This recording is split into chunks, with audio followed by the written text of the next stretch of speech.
நான் உங்களை பார்த்து கேட்கிறேன், திமுக ஆட்சி குறிப்பாக ஜெயலலிதா ஆட்சி தான் மிக மோசமான ஊழல் ஆட்சி திமுக சொல்லிட்டா, அந்த ஜெயலலிதா அமைச்சரவையில் அமைச்சராக இருந்த ராஜகண்ணப்பட்டிலிருந்து, KK ரகுபதியிலிருந்து, உங்க இந்த ஊழலுக்கு பாபுவிலிருந்து 10 பேர் மந்திரியாக்காரா?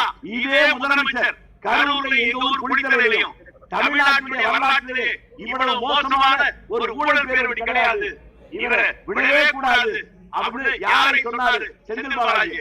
அவரை மந்திரியாக்கலாம். இவங்களால ஊழல் பேரில் இவரோட மோசமான ஆளு இல்ல என்று சொன்னவங்களெல்லாம் மந்திரியாக்கலாம். அது தப்பு இல்ல. ஆனா எந்த தப்பு எங்க மேல சொல்லிருந்தாலும் காங்கிரஸ்காரரை விடக்கூடாது. இது காரணமான செய்த ஒன்னே ஒண்ணு மட்டும் சொல்லிடுறேன், தமிழ்நாடு கொடுக்க எங்க ஊர் வந்து குடித்தலை சட்டமன்றத்துக்குள்ள இருக்கு. உங்க அப்பா தாத்தாலாம் இந்த கட்சிடா, நீ வந்து நின்றான்னு சொல்லி நான் கொஞ்சம் பணம் கொடுத்து நிக்க சொன்னேன். அவனுக்கு எதிராக ஒருவனை நிறுத்தி 5 லட்சம் ரூபாய் கொடுத்து அவனை தோற்கடிக்கணும். அவனை தோற்கடிக்கணும். நீ ஊர்ல இருக்க முடியாது.